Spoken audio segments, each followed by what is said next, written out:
Selamat siang teman-teman. Siang. Shalom. Shalom. Kita bersyukur ya pada siang hari ini kita masih bisa berkumpul di sini untuk melakukan PA Pemuda Remaja untuk mendengarkan firman Tuhan. Tapi sebelum mendengarkan firman Tuhan, kita naikkan dulu pujian dari lagu Dia Sungguh Indah nomor 142.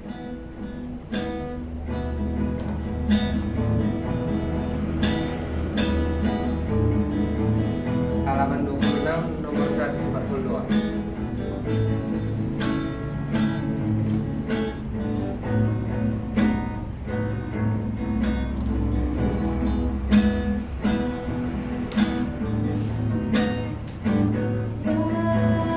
Sungguh indah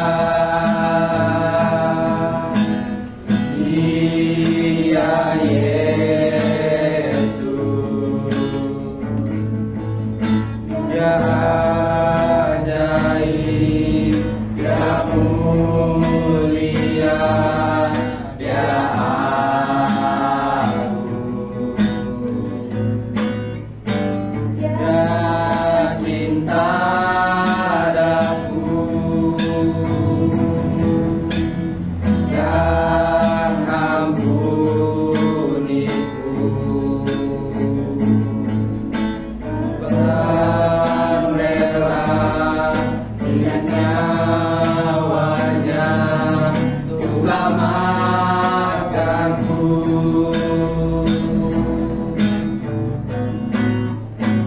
Sambutlah Yesus, tinggikan Yesus, beri Dia hormat, pujian dan kuasa. Yesus Raja,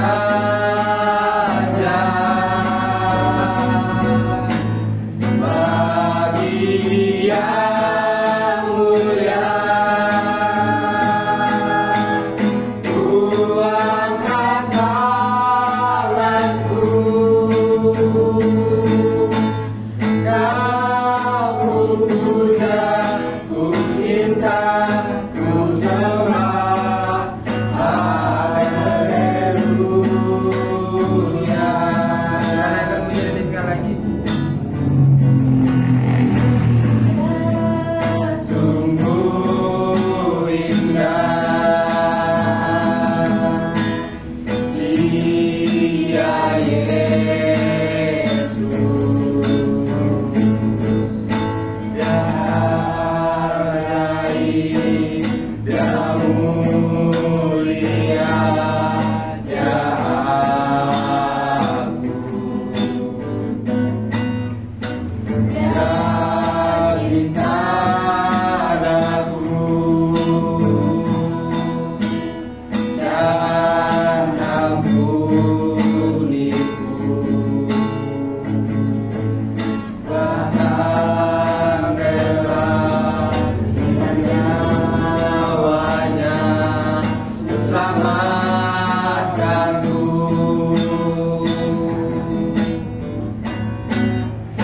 Sambutlah Yesus, tinggikan Yesus,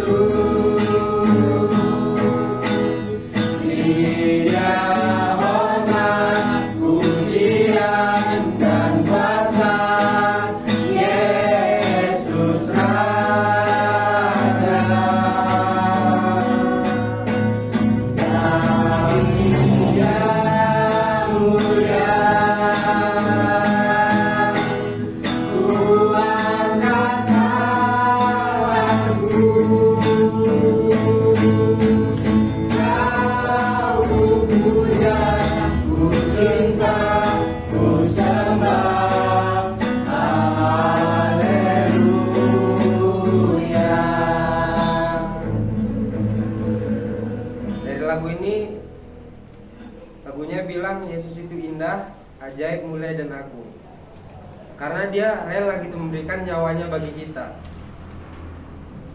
Selanjutnya kita akan nyanyikan lagu Di Golgota Darah Yesus Tumpah nomor 136.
Berkatilah pembimbing kami yang akan memberitakan firman-Mu kepada kami, dan berkatilah kami juga Tuhan, supaya kami bisa duduk dengan tenang dan mengerti dengan firman yang akan disampaikan. Terima kasih Tuhan Yesus, dalam nama anakmu Yesus Kristus kami berdoa dan ucap syukur. Amin. Sebelum kita masuk ke sesi sharing, kita nyanyikan dulu satu lagu Dosa Banci Isa Sam nomor 159.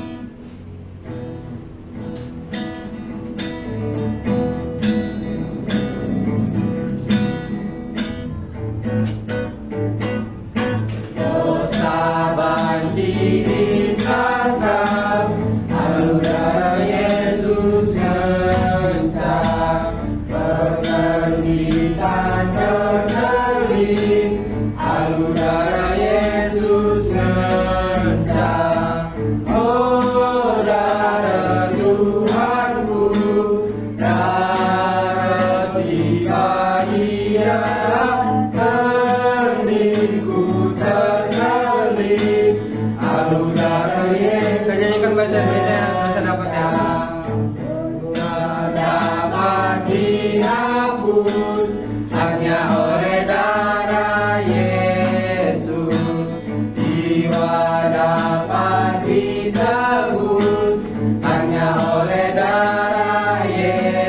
Yesus.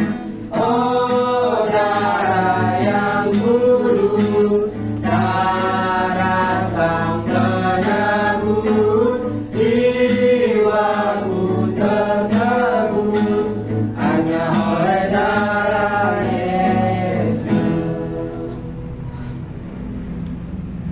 Untuk teman-teman yang ingin berbagi, memuji Tuhan, dipersilahkan. Tapi kayaknya udah ada yang dijadwalkan, bisa terlebih dahulu.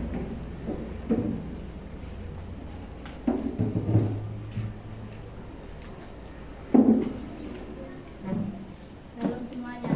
Shalom. Jadi Jessica mau berbagi, sebenarnya singkat saja sih. Nah, jadi semalam baru mulai ujian.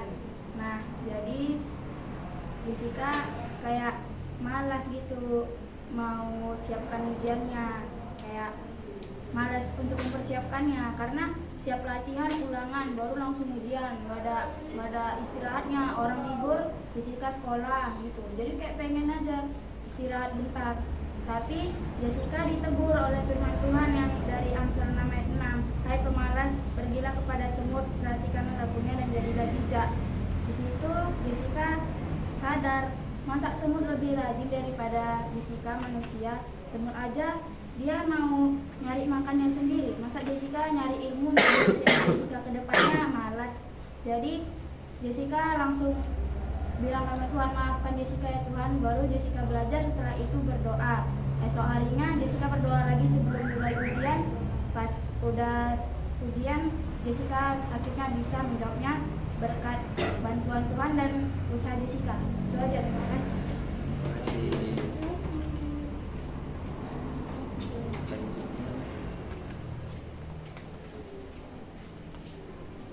Salam semuanya. Halo.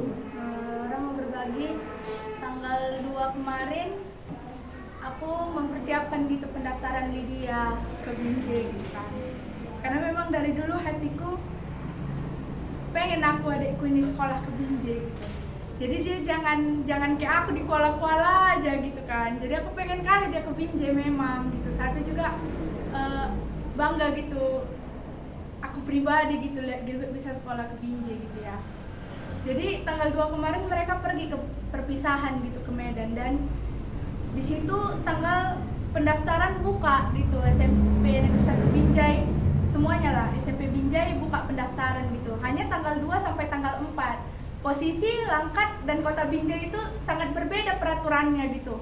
Kalau tahun lalu mungkin nggak terlalu jauh pendaftaran Kota Binjai dengan Langkat gitu, tapi di Kota Binjai udah pengumuman kelulusan, mereka belum gitu di Langkat ini gitu. Jadi tanggal 2 itu baru pengumuman kelulusan. Jadi kami datang ke sekolah di tanggal 3-nya sama Bapak ke Binjai dulu kami gitu kan, lihat kayak mana informasi pendaftarannya di sana, ternyata online gitu. Jadinya kupotokanlah semua kayak mana syaratnya, baru balik langsung ke sekolah Lydia gitu ngambil surat keterangan lulus.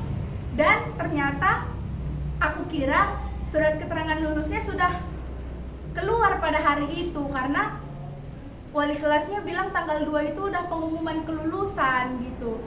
Jadi ke sekolah lah kami, udah keluarnya suratnya ini tadi, cuman belum diteken sama kepala sekolahnya. Karena kepala sekolah mereka pergi juga ke Medan ngurus anaknya, katanya daftar angkatan gitu. Jadi ada rasa kekesalan dalam hatiku gitu. Sedangkan orang Binjai aja heran waktu orang tanya, Pak gimana kalau SKL-nya belum keluar gitu kan. Jadi mereka heran, loh kok belum keluar, daerah mana gitu. Iya Langkat Pak, Laura bilang gitu kan sama yang panitia pendaftarannya gitu kan. Ternyata mereka juga heran kenapa Langkat ini bisa lama kali keluar gitu. Jadi itu jadi satu beban buatku gitu, kayak aku yang lebih terbebani kurasa gitu dalam pendaftaran ini, karena saking pengennya aku adikku ini bisa sekolah ke Binjai kan.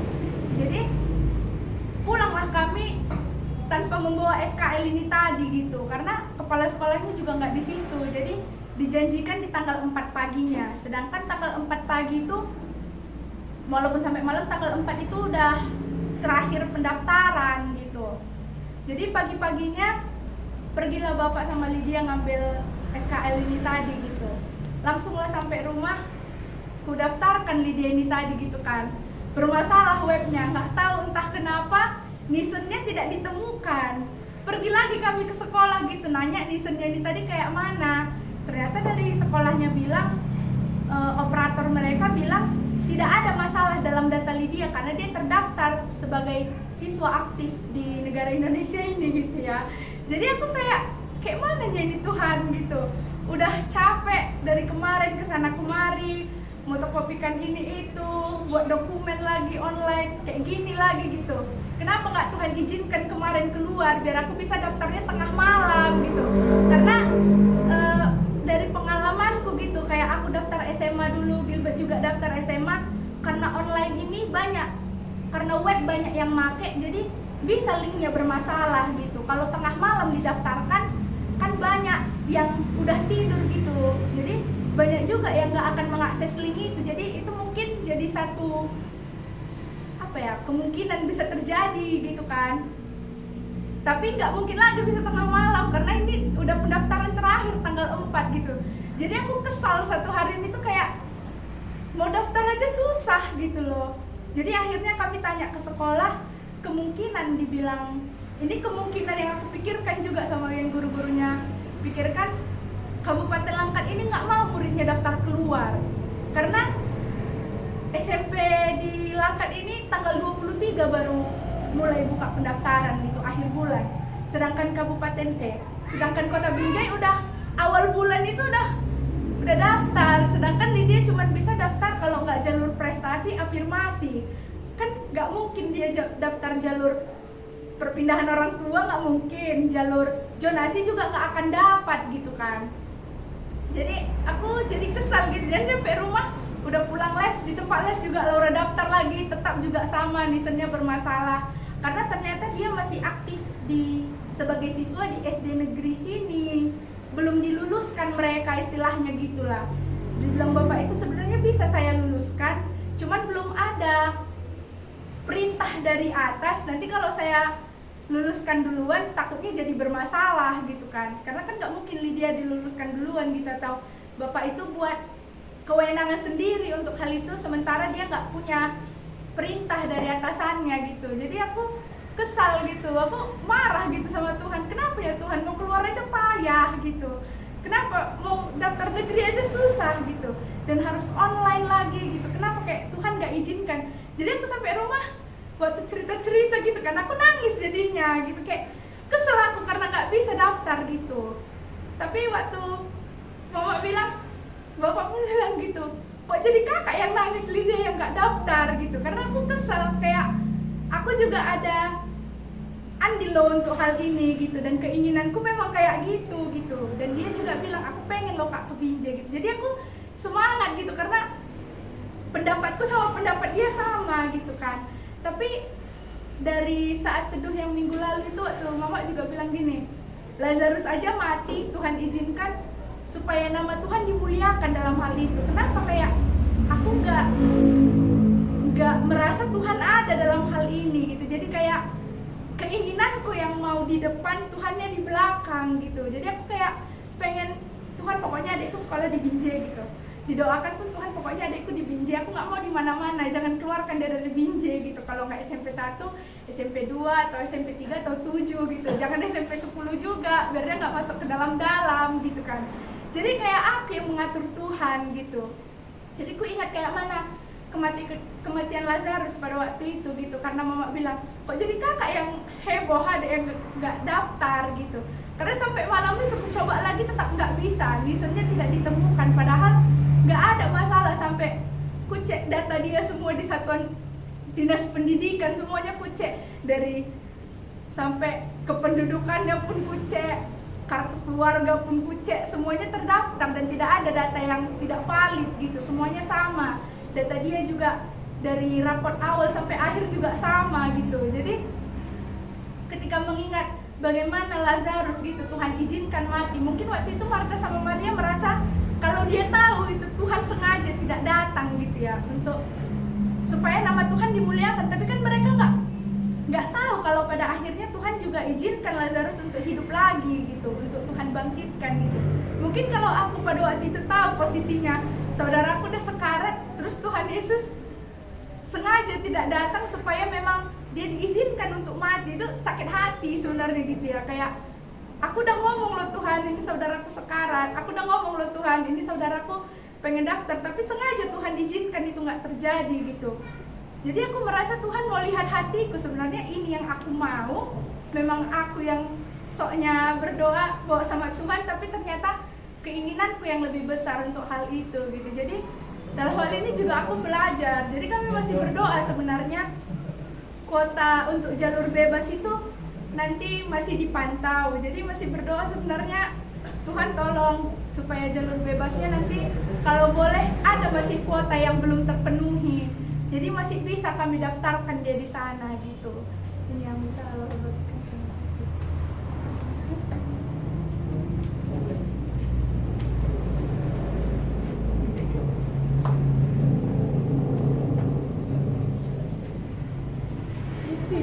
Saya Chris, yang baru pulang. Iya. Dan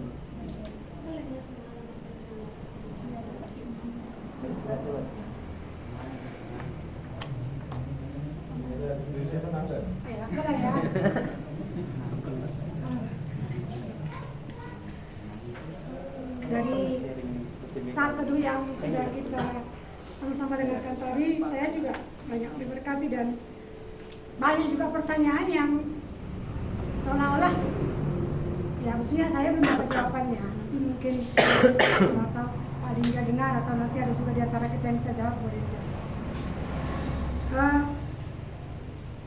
Dari ayat 3-nya, Marta dan Maria kirim kabar kepada Tuhan Yesus, Tuhan dia yang kau kasih sakit gitu ya, maksudnya mereka kasih tahu. Dalam benak saya ini saya pikirkan tadi ya gitu, maksudnya memikirkan menemukan ini bukan tentang fisiknya gitu, tapi ternyata ada juga orang bahkan dalam kelompok orang percaya pun dia nggak apa namanya imannya nggak sehat. Saya pikirkan. Terus saya tanya, Tuhan kok bisa gitu?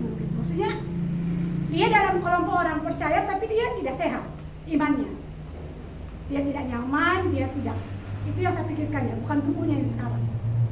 Dan akhirnya ketika tadi dibilang sama Pak Abel dan dia mati, bisa juga ya Tuhan, aku jadi gitu. Ternyata ada juga orang dia dalam kelompok orang yang percaya pun tapi imannya enggak itu. Muncul lagi pertanyaan, kenapa gitu? Tapi tak terjawab ya, sampai saat ini aku belum dapat jawabannya. Gitu. Kenapa ada orang yang sakit, ada orang yang mati, bahkan tengah-tengah persekutuan orang tidak percaya, orang yang percaya. Ya saya tidak tahu. Ya, bagaimana ya gitu? Saya dia di kelompok orang percaya loh. Gitu. Dia dalam komunitas orang-orang yang bersekutu loh. Gitu. Tapi ternyata dia sakit dan mati. Saya merenungkan diri saya juga walaupun nggak tahu jawabannya. Maksudnya tadi ya, kenapa ada orang yang sakit dan mati orang di tengah-tengah kumpulan orang percaya. Bagaimana saya? Apakah saya hari ini sakit? Atau sebenarnya saya mati? Imannya ya, bukan tubuhnya. Bahkan di tengah-tengah orang yang percaya gitu. Saya lihat mereka bertumbuh, saya lihat mereka dalam persekutuan, saya lihat mereka melayani. Tapi ketika saya menyaksikan itu sendiri dengan mata saya, tapi ternyata itu nggak ada dampaknya bagi saya. Maksudnya saya sedang merenungkan itu. Apakah ya saya juga bersama-sama dengan mereka sehat, bersama-sama dengan mereka tumbuh gitu. Itu perenungannya. Itu yang ya sebetulnya pertanyaannya belum terjawab. Kenapa ada orang sakit bahkan mati di tengah-tengah orang yang percaya gitu. Nanti mungkin kalau ada yang boleh menjawab yang di belakang boleh, atau nanti Pak Lika yang menjawab. Nanti boleh bersedia menjawab. Jadi karena kayaknya apa ya maksudnya agak-agak kok bisa gitu maksudku. Agak-agak runyam pertanyaannya gitu. Dia kalau pokoknya dia ikut PA gitu. Atau mungkin ya nggak tahu juga dia ikut di situ, tapi ternyata hanya penikmat gitu, enggak penikmat penonton gitu, bukan ikut juga terlibat dalam firman Tuhannya atau seperti apa. Jadi pertanyaan ini belum terjawab sampai saat ini. Kemudian ketika tadi ya ada beberapa yang menyampaikan respon Yesus kepada dua orang ini beda. kepada Marta dan Maria lain cara Tuhan menanggapi. Tapi ketika Yesus bilang di ayat 4, penyakit ini tidak akan membawa kematian, tapi akan menyatakan kemuliaan Allah. Kemudian ayat 6 dia dengan sengaja. Tapi di ayat yang ada di itu masgul. Kalau di bahasa terjemahan di sini bukan masgul ya, kesal gitu. Ada juga mengerang. Saya baca mengerang itu mengaduh kesakitan yang sangat dalam, itu mengerang. Saya jadi bertanya gitu maksudnya.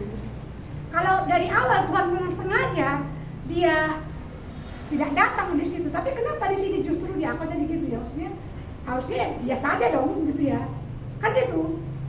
Aku udah sengaja aku biar aja si Lydia udah nggak usah masuk. Harusnya ketika aku tahu dia nggak masuk, harusnya aku nggak kecewa gitu harusnya. Karena aku dengan senang hati dia tidak lulus dalam benakku. Tapi justru dia nangis loh gitu. Maksudku apa sih ini? Maksudku agak-agak kontra gitu. Bagaimana Yesus dengan di sini dengan sengaja? Bagaimana di sini dia justru menangis ketika melihat Marta menangis, orang Yahudi yang bersama dengan dia menangis gitu.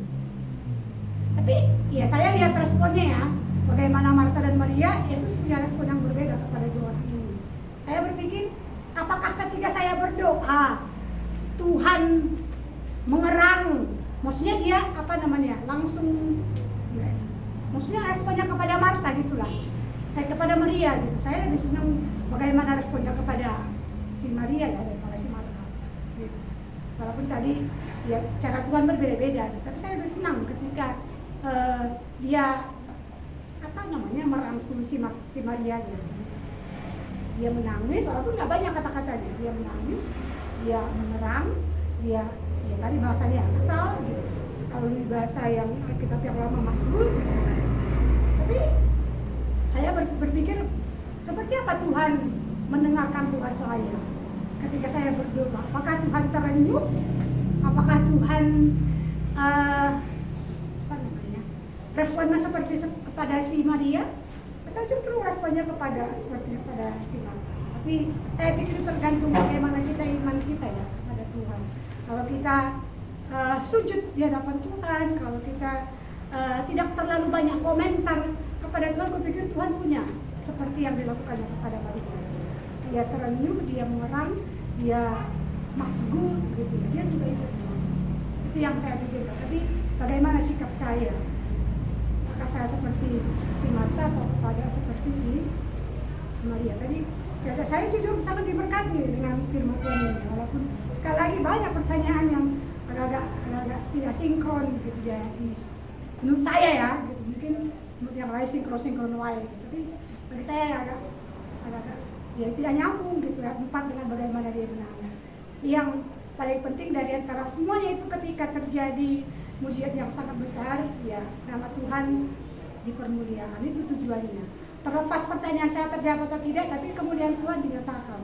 Kalaupun mungkin saat ini saya belum paham, ya saya yakin Tuhan akan pahamkan saya dengan mungkin dengan hal yang lain mungkin di luar ini, ya tapi masih sesuai dengan konteksnya gitu ya. Jadi ya saya masih menantikan jawaban Tuhan ya. Kalaupun harus Tuhan yang jawab atau nanti jawaban Tuhan, saya masih nantikan itu. Tapi yang saya pastikan, yang saya pahami bahwa ya segala sesuatu Tuhan jadikan supaya semua peristiwa itu nama Tuhan dimuliakan. Bukan hanya Marta Maria, bukan hanya yang murid-murid, tapi orang banyak pada saat itu. Saat ini kepada saya juga belajar supaya ya, untuk memuliakan Tuhan. Saya juga melihat Tuhan memuliakan ya, dirinya, bahkan orang-orang yang percaya kepadanya. Ya, jadi ini yang bisa saya sampaikan. Jadi ya saya ya mengapa ya mungkin mengimbau gitu kepada kita supaya dalam komunitas ini kita bertumbuh bersama gitu. Atau kalau kita rasa bahwa di luar komunitas ini kita nggak bertumbuh, nggak usah ikut komunitas yang lain. Saya ya maksudnya supaya ya kita nggak sakit dan kita nggak mati. Kan kita tahu kita ya kalau mau kita di mana gitu. Saya berpikir ya gitu. Kalau memang kita tahu bahwa di sana saya nggak bertumbuh, ngapain di situ? Ya, mari kita lihat di mana kita berpotensi, di mana kita bertumbuh, dibangunkan. Ya di situ kita ya. Karena habis itu ada Tuhan yang akan sama-sama membangunkan kita. Ini yang bisa saya bagikan. Tapi kalau masih ada yang bisa menjawab pertanyaan, terima kasih. Respon boleh ya? Boleh.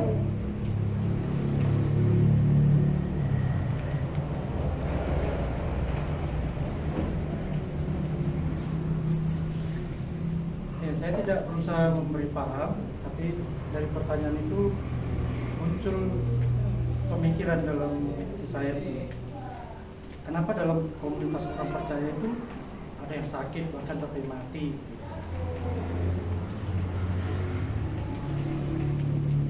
Dalam pikiran saya dari kisah Lazarus ini, karena ada bau busuk yang disembunyikan, dihalangi dengan batu yang menutupi langit. Saya mulai menangkap bau busuk itu apa? Dosa. Ditutupi dengan ya rajin pelayanan dan segala macam. Kita ketemu begini ramah, senyum, tidak kelihatan. Kita tentu sudah belajar tentang kisah Paulus kemarin. Keinginan hatiku melakukan kehendak Allah, tapi tubuhku menuruti hukum dosa. Ada hukum-hukum dosa yang tidak bisa dilawan. Misalnya, kita ini niat pagi mau datang ke gereja, mau ibadah, tapi itu terlambat. Dengar pendeta khotbah, ini pengennya dengar firman Tuhan, tapi ngantuk. Tubuh ini kan masih tubuh yang lama, kita belum merdeka ya. Makanya tadi saya bilang, kebangkitan itu instan, tapi kemerdekaan dari dosa itu butuh proses. Makanya tadi komunitas itu dalam arti yang lebih dalam itu gereja. Gereja dipanggil untuk melihat orang-orang yang tadi masih terikat, seperti Lazarus tadi kan sudah dibangkitkan. Ayo buka ikatannya kata Yesus kan, supaya Lazarus tadi merdeka, bisa bergerak bebas. Peran komunitas, peran gereja itu melihat saudara-saudara dalam satu komunitas, ya melihat ini kok sepertinya, ya kita kan punya roh yang sama ya, kita bisa merasakan saudara ini kok sepertinya agak beda hari ini, sukacitanya kurang, atau sepertinya berhubungan berat, kan boleh kita menolong. Itu peran itu yang Tuhan beri kepada anak-anak Tuhan. Padahal Tuhan sendiri bisa melakukan semua sampai BR sampai tuntas, tapi Tuhan Yesus melibatkan komunitas supaya kita ambil andil. Jadi hal-hal yang tidak mungkin itu bagian Tuhan. Hal-hal yang mungkin bisa kita kerjakan, Tuhan serahkan kepada anak Tuhan. Mulai dari mengangkat batu, bukan menyingkapkan tabir ya, apa yang tersembunyi supaya yang gak ada lagi yang disembunyikan dalam komunitas terbuka segala. Itu yang bisa saya tadi yang kedua pertanyaannya. Tadi ayat 6 ya, yang dia dengan sengaja dapat terangkat. Yang berapa dia berarti menangis gitu. Harusnya biasa aja. Ya, tadi kan kalau saya lihat bahasa aslinya Mazmur itu ada rasa kesal gitu. Yesus sudah menerangkan, tapi respon Marta masih tetap tidak mengerti. Kenapa dia masih meragukan? Itu bercampur, kekesalan itu ada di situ. Ada penafsir mengatakan ini sebenarnya menangisnya ini karena ketidakmengertian mereka.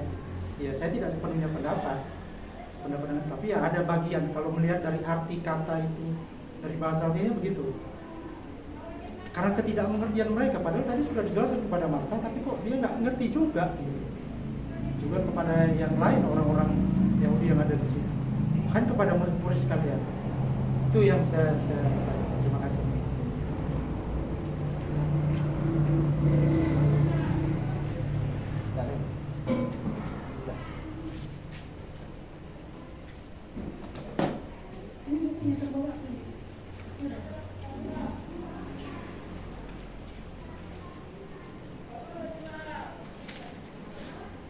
Baik, terima kasih yang sudah berbagi. Sebelum kita mendengarkan firman Tuhan, kita nyanyikan lagu firman Tuhan ku dengar nomor 170.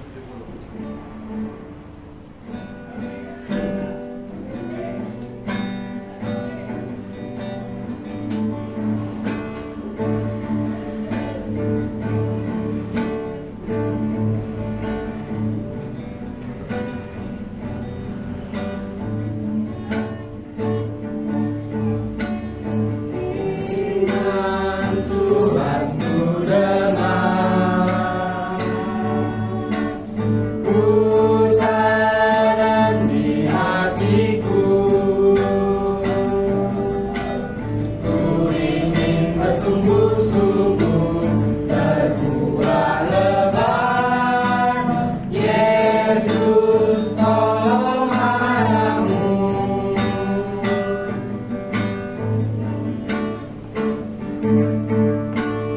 Firman Tuhan ku dengar, ku tanam di hatiku.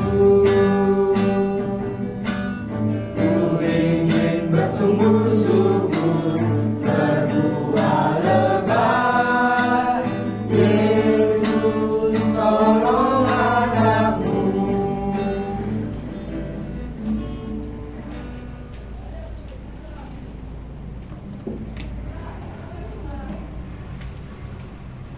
Selamat siang. Kali ini saya yang membawa pemuda yang sudah ditetapkan apa judulnya ya? Apa itu? Temanya kematian yang membangkitkan. Satu mati, satu yang membangkitkan. Mungkin itulah yang terbaik sesuai dengan saat ini ya, bulannya berasa ya. Mungkin udah itu dibikin sama yang membuat judul. Nah, sebelum kita membuka firman Tuhan, kita terlebih dahulu berdoa. Kami bersyukur ya Tuhan atas perkumpulan kami ini. Kami bersyukur juga Tuhan memberi waktu kepada kami di hari siang ini. Kami mohon supaya firman Tuhan yang kami dengar bisa kami mengerti, dan kami juga bisa memahami kami ya Tuhan, apa maksud Tuhan dalam firman-Mu itu ke dalam hati kami masing-masing. Tuhan yang mengajari kami, Tuhan juga yang memimpin firman-Mu ya Tuhan, supaya dalam kehidupan kami firman-Mu itu bisa bekerja dan bisa dilihat orang dari kesaksian hidup kami. Terima kasih Tuhan Yesus, dalam nama-Mu kami doa dan syukur. Amin. Kita buka kitab kita. Apa tadi judulnya? Kematian yang membangkitkan. Tema kita. Di sini saya ambil kematian. Kematian itu identik dengan dosa. Kita baca dari Roma 3 ayat 23 sampai 25. Ini memang ada agak banyak nanti yang kita buka firman Tuhan. Roma 3 ayat 23. Saya bacakan aja karena sedikit. Roma 3 ayat 23 sampai 25. Karena semua orang telah berbuat dosa dan telah kehilangan kemuliaan Allah, dan oleh kasih karunia telah dibenarkan dengan cuma-cuma karena penebusan dalam Kristus Yesus. Ayat 25.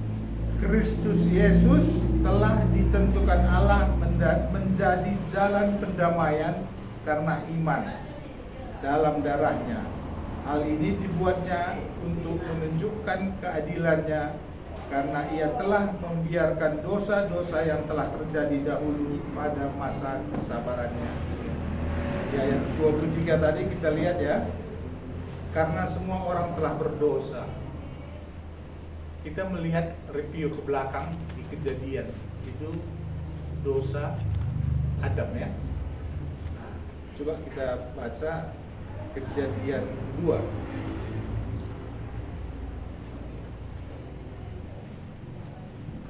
Kejadian 2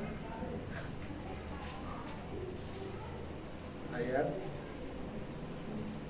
16 17.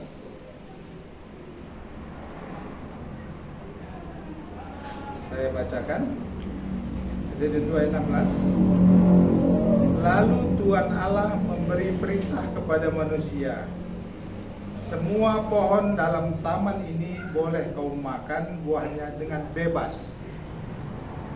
Ayat 17. Tetapi pohon pengetahuan tentang yang baik dan yang jahat itu janganlah kau makan buahnya, sebab pada hari engkau memakannya pastilah engkau mati. Berarti perkataan mati ini tadi karena dosa. Setiap manusia berbuat dosa, berarti tidak ada yang tidak. Meskipun dia baik, dia tetap berdosa. Dan di kejadian ini tadi, bagaimana Adam tidak mendengarkan perintah Allah. Sudah dibilang jangan makan, tapi kenyataannya dimakannya dan mati. Kalau mati ini yang telah kita dengar itu ada berapa? 3 ya. Mati fisik, mati rohani, dan mati selamanya, mati kekal. Dalam kejadian ini kita lihat bahwa bagaimana Adam itu setelah memakan buah itu dia mati rohani, mati fisik juga. Dari mana bisa kita lihat mati rohaninya? Dia sudah terpisah dengan Allah. Dan dia tidak ada lagi, Allah sudah mempunyai jarak dengan Adam. Nah, mati rohaninya ini turun temurun. Siapa anaknya? Kain dan Habel. Nah, situ kejahatan muncul. Sedangkan kalau dipikir-pikir baru berapa orang lah dia ya. Ketika Adam dan Hawa jatuh ke dalam dosa, Tuhan mengutuk.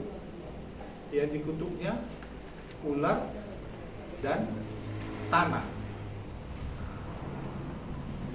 Kalau tanah, yang semua yang terbuat dari tanah itu mempunyai kematian, membuat ada dosa. Nah, saya review kemarin, saya lihat ya, ini pun baru tahu saya lihat juga.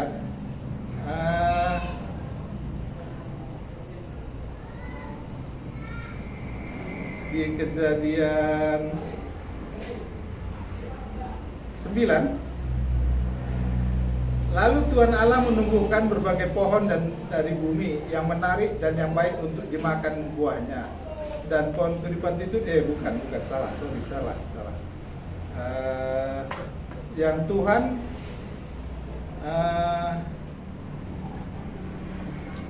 memberi perintah. Ayat 19. Lalu Tuhan Allah membentuk dari tanah segala binatang hutan dan segala burung di udara. Dibawanya lah semuanya kepada manusia itu untuk melihat bagaimana ia menamainya. Nah, ini sebelum masuk jatuh ke dalam dosa ya, masih bisa berhubungan dengan Adam dengan Allah itu bercerita-cerita. Nah, sebaik Adam jatuh ke dalam dosa, ada jarak, sudah nggak ada lagi hubungan. Nah, karena dosa itu Adam jadi tidak seharmonis sebelumnya dengan Allah. Ada ketakutan karena sudah melanggar perintahnya tadi. Nah, bagaimana kita lihat ketika sesudah Adam dan Hawa itu memakan buah itu, Adam dan Hawa mengetahui bahwa dia telanjang. Ada usaha yang dilakukan Adam dan Hawa untuk menutupi kemaluannya. Nah, tapi apa? Kesalahannya itu yang telah dilakukan Adam dan Hawa itu, supaya tidak ketahuan, dia menutupinya dengan usahanya sendiri. Tapi tidak bisa juga membuat kesalahannya itu tertutupi. Jadi dia takut akan Allah tadi. Allah datang. Adam dan Hawa ketakutan. Bagaimana makanya bisa Adam tidak ketakutan tadi? Karena Allah itu penuh kasih. Dia memberikan dari kulit binatang itu untuk menutupi kemaluannya. Kulit binatang saya pikir-pikir binatang kalau udah dikuliti berasa mati ya. Tapi pohon berasa kalau dikuliti masih bisa tumbuh lagi. Nah, disitulah saya melihat bagaimana kasih Allah tadi kepada manusia dengan kematian, dengan darah. Kalau darah di sini identik dengan nyawa ya. Nah, dia mengorbankan untuk supaya menutupi kemaluan Adam dan Hawa tadi. Nah, sesudah itu dosa jolor ya, seperti yang tadi kita lihat di Roma itu, semua orang telah berbuat dosa. Tidak ada bisa usaha manusia itu untuk menutupi atau menghalau dosanya tadi. Seperti Daud sendiri pun dia mengakui dia berdosa. Nah, bisa kita lihat di Mazmur itu ya, Mazmur 51 ayat 3-5. Coba siapa yang bisa baca? Min, bisa Min?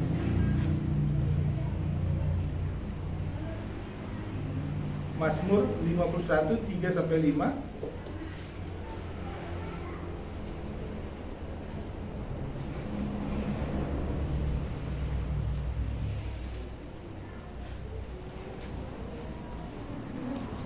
Mazmur 51.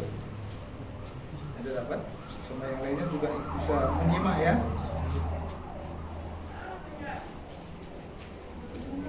Mazmur 51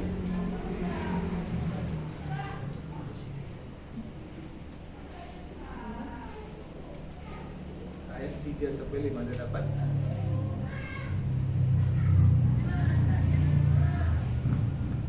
Ada? Nah, bukan saya bacakan ya. Mazmur 51 ayat 3-5. Kasihanilah aku ya Allah. Oh, salah, maaf. Agak beda ini ya, yang di apa sama yang di Alkitab, yang di beda ya. Yang saya baca ini yang di apa? HP ayat 3-nya. Sebab aku sendiri sadar akan pelanggaranku, aku senantiasa bergumul dengan dosaku. Terhadap engkau sajalah aku telah berdosa dan melakukan apa yang kau anggap jahat, supaya ternyata engkau adil dalam putusanmu, bersih dalam penghukumanmu.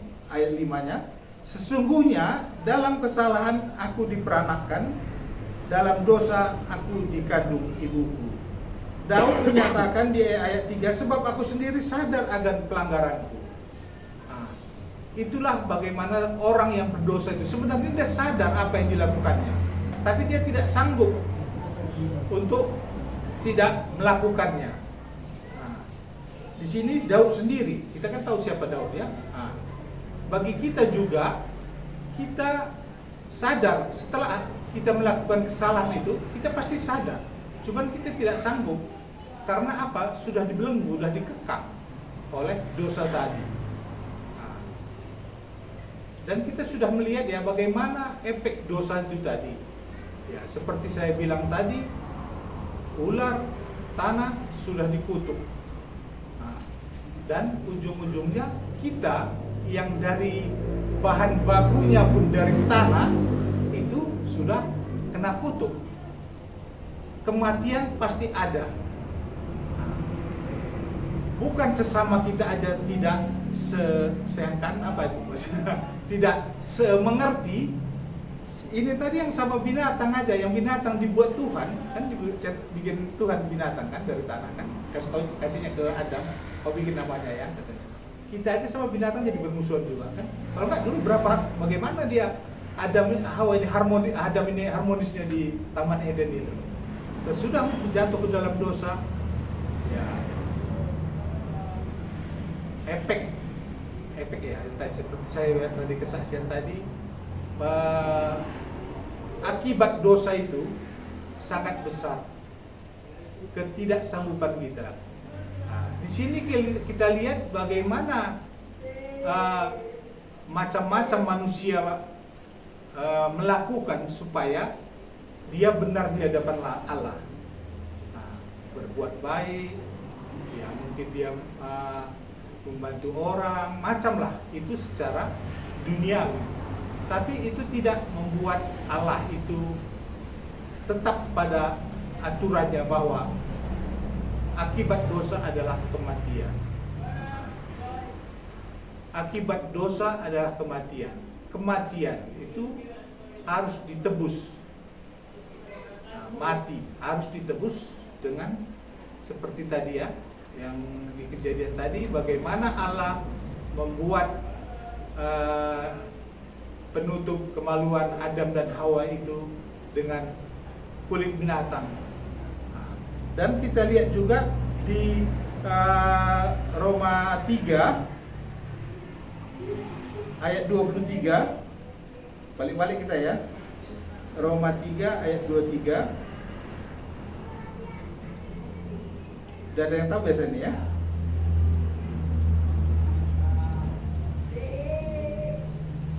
Oh ini yang sorry. Roma 6 ayat 23. Sorry. Upah dosa adalah maut. Nah, terus kelanjutannya?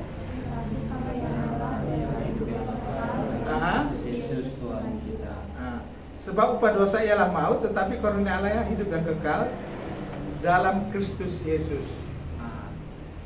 Hanya dalam Yesus. Tuhan itu membuat sesuatu itu, dia memberi juga seperti penyakit. Penyakit ada, tapi dia memberi obat. Dosa itu ada, tapi Tuhan memberi resepnya supaya kita tidak berdosa lagi. Ada dua, mau mana kita pilih? Nah, itu karena apa? Kasih Tuhan tadi. Itu bisa kita lihat dari Roma 6 tadi ayat 23, Roma 3 ayat 2. Karena semua orang telah berbuat dosa dan telah kehilangan kemuliaan, dan oleh kasih karunia, karena kasihnya tadi. Tapi yang namanya dosa adalah kematian, dan untuk menebus dosa harus ada kematian juga. Karena kasih Allah tadilah, maka bagaimana manusia tadi tidak berdosa, Allah itu datang ke dunia menjadi manusia, itulah Yesus Kristus sebagai penebus untuk dosa tadi.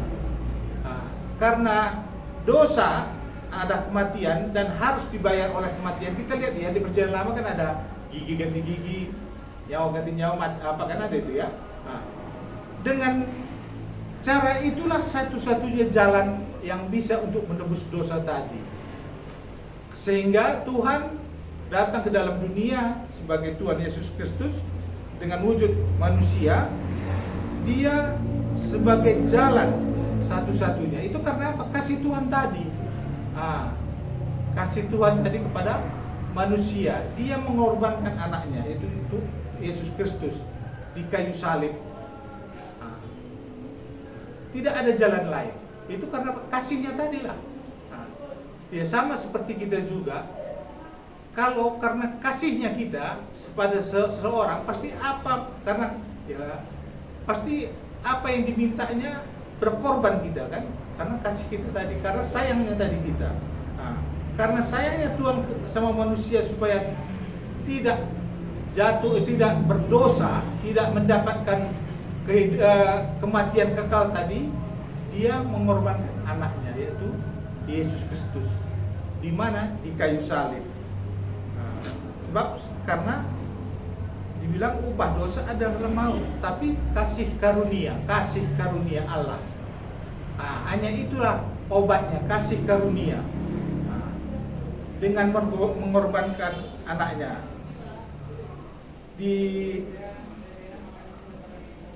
Karena kasih Allah, dia ditebus dengan nyawa Yesus. Saya bikin di sini. Ditebus itu berarti kan yang mau ditebus itu kan terikat, dibelenggu. Istilahnya kalau kita sekarang umumnya bilang digadaikan ya, nggak bisa penggadaian. Dia harus ditebus, kok enggak masih tetap dia di dalam dosa, harus ditebus.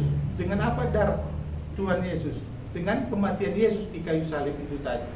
Nah, di Kolose itu dibilang, Kolose 2 ayat 3. Ini saya bilang tadi buka apa ya? Kolose 2 ayat 13. Nah,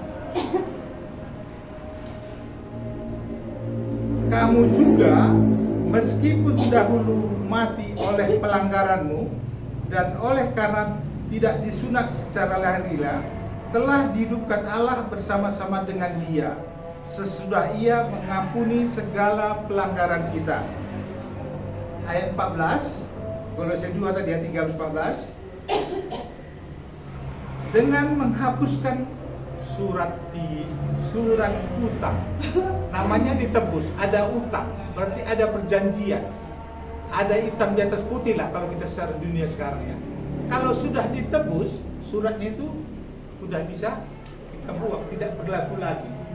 Nah, dengan menghapuskan surat hutang yang oleh ketentuan-ketentuan hukum mendakwa dan mengancam kita, dan itu ditiadakannya dengan memarukannya pada kayu salib. Hanya itulah yang bisa membayarnya dosa kita. Cuma saya lihat di sini kita seperti Daud tadi, kita benar-benar memang mengakui bahwa dalam dosa kita sudah terbelenggu. Itu makanya kita bisa memohon kepada Tuhan tadi. Kalau memohon kita bilang meminta kepada Tuhan, berarti kan kita percaya sama Dia, karena kita memohon, percaya kita kepada Allah tadi bahwa Dia bisa melepaskan kita. Sehingga sesudah kita memohon dan dikabulkan, sudah dilepaskannya, apa yang kita perbuat. Masihkah kita masih berbuat dosa tadi? Apa yang harus kita kerjakan? Kalau di dalam Roma 8 ayat 1 itu dikatakan tidak ada penghukuman bagi yang ada dalam Kristus. Karena apa? Sudah ditebus. Dan bagaimana orang yang tidak di dalam Kristus? Nah, kita baca di Roma 2 ayat 5. Coba ya, Roma 2 ayat 5.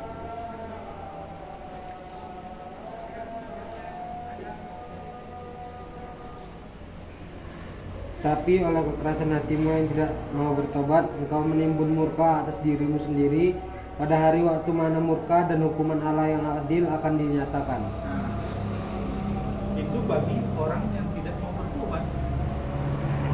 Sudah dikasih jalan sama Tuhan, bagaimana caranya supaya kita tidak kena murka tadi, kita tidak mendapatkan kematian kekal tadi, tapi orang tersebut tidak mau, ada akibatnya. Nah, seperti di 2 Tesalonika 1 ya, 2 Tesalonika 1 ayat 8 sama 9, ini bisa saya bacakan. Dan pengadaan pembalasan terhadap mereka yang tidak mau mengenal Allah dan tidak mentaati Injil Yesus Tuhan kita. Mereka ini akan menjalani hukuman kebinasaan selama-lamanya, dijauhkan dari hadirat Tuhan dan dari kemuliaan kekuatannya. Dijauhkan dari hadirat Tuhan. Ini bukan hanya sesudah nanti kita tidak ada lagi di dalam dunia ini pun kita rasakan ini. Nah, seperti tadi kita mungkin tidak sanggup, tidak berdosa, dalam kehidupan kita pun tidak ada sukacita, mengeluh ada, dan ya seperti khotbah minggu kita tadi, kita terus memikirkan daging kita, bukan memikirkan roh. Jadi apa misi kedatangan Yesus ke dunia? Misi kedatangan Yesus untuk penebusan dosa manusia. dosa orang yang percaya, yang mau. Apa lagunya itu yang ada dua jalan lebar dan sempit, ada dikasih jalan keluar. Sama seperti obat tadi, kalau kebanyakan apa ini akibatnya, kalau apa ini akibatnya, ada dua dikasih jalan. Tidak ada persoalan yang tidak ada jawaban. Saya lihat di sini bagaimana Yesus itu, jika kita mau menurutinya. Apa alasan kita tidak menuruti Tuhan Yesus tadi? Kalau kita lihat dari pengorbanannya ya. Kalau kita ini nggak ada apa-apanya. Ada juga orang bercerita begini, kita melakukan sesuatu itu, ini yang orang bertobat katanya ya, membuat supaya Tuhan itu berutang kepada kita. Ya, seharusnya tetap ya kita berutang itu sama Tuhan. Nggak bisa kita. Ya, seperti Marta Maria itu tadi kan. Nah, ya kalau saya lihat Marta Maria ini, ya Maria ini menggugah hati Tuhan Yesus. Dari apa? Kehidupannya mungkin sehari-hari. Dari mana? Dari mungkin selama Lazarus itu mati, menggugah hati Yesus. Dan kita lihat seperti saya tadi juga, bagaimana Maria ini pengaruhnya besar terhadap orang-orang jahil itu. Marta yang pergi menjumpai Yesus, orang Yahudi satu pun gak ada ikut kan? Tapi kalau Maria yang pergi, orang Yahudinya ikut. Berarti kan efek orang yang benar tadi, orang yang telah lahir baru tadi itu besar. Jika memang kita melakukannya dengan apa yang dikatakan Tuhan tadi. Jadi ya saya nggak bisa pastikan apakah Marta ini memang orangnya sudah bertobat atau tidak ya. Tadi efeknya tadi, kalau kayak besi berani tadi mungkin kalau kita lewat dekat-dekat besi diikuti semua orang itu kan. Nah, sekarang bagaimana dengan kita yang sudah ditebus dengan darah Tuhan Yesus tadi? Kalau dalam perjanjian lama, dosa harus ditebus dengan kematian domba. Bukan semua dosa satu domba ya, setiap dosa. Dan saya melihat seperti kemarin itu yang ada kurban itu kan, ini karena dosa tadi nih, makanya ini ada muncul. Dan saya pikir-pikir, benar juga tema hari ini saya pikir. Tapi kalau sekarang saya merasakan, saya lihat bagaimana kita tidak terlalu kasih Allah tadi itu tidak terlalu besar kita rasa. Karena apa? Ya gini aja sudah Tuhan aja mau. Karena gini aja Tuhan bisa kok. Karena gini aja Tuhan bantu kok. Ya, seperti kesaksian tadi, aku ingin begini adikku Tuhan, tapi aku ingin dia gini Tuhan. Apakah Tuhan ini tukang suruh kita? Ya, kalau pikir-pikir, apa hak kita menyuruh dia coba? Apa andil kita yang sudah kita bikin bagus sama dia supaya dia nurut apa yang kita katakan kan? Kalau ujung-ujungnya ya kalau bisa ya seperti lagu tadi kan, suka-suka Tuhan katanya kan. Ya itulah yang mungkin yang bisa saya bagikan, bagaimana dosa bisa mengikat kita dan bagaimana darah Tuhan Yesus tadi di kayu salib itu bisa melepaskan kita dari dosa. Nah, itu ya pelajaran bagi kita lah ya. Ada masuk Tuhan dalam kehidupan kita. Suatu problema itu, suatu permasalahan itu, suatu soal itu semua ada jawabannya. Jawabannya itu tidak semua sesuai dengan selera kita. Nah, tapi kita yakin bahwa jawabannya itu akan yang terbaik bagi Tuhan dan bagi kita. Nah, biasanya itu kita nanti lihat itu endingnya di belakang. Oh gini rupanya maksud Tuhan ya. Nah, kalau tadi gini terus saya bikin Tuhan, terus aku nggak gini. Nah, itulah memang Tuhan itu baik. Dalam sepintas memang kita seperti yang kita inginkan selalu, tapi tidak juga. Sama juga saya lihat seperti nelayan ini. Kalau bisa aku yang menabur, akulah yang bisa nanti melihat tuainya. Enggak juga. Cuman ya bagian kita mungkin ya menabur, ada juga nanti orang bagiannya menuai. Ya mungkin itu yang bisa saya bagikan. Mari kita berdoa. Kami bersyukur ya Tuhan atas firman-Mu yang telah kami dengar, dan kami melihat bagaimana darah Kristus tadi bisa menghapus dosa manusia, dosa orang percaya, karena dosa mendatangkan kematian, dosa mendatangkan kematian yang kekal, ke neraka itu ya Tuhan. Kami bersyukur ya Tuhan, kami sudah mendapatkan kehidupan yang kekal yang Tuhan karuniakan kepada kami. Itu semua karena kasih Tuhan. Kami juga bersyukur atas perkumpulan yang kami ini, kami bisa bersama-sama mendengarkan firman Tuhan. Sebentar lagi juga kami akan berpisah. Tuhan yang menjaga, memberkati, memimpin kepergian kami ke rumah masing-masing. Terima kasih Tuhan Yesus, dalam nama-Mu kami berdoa dan ucap syukur. Amin.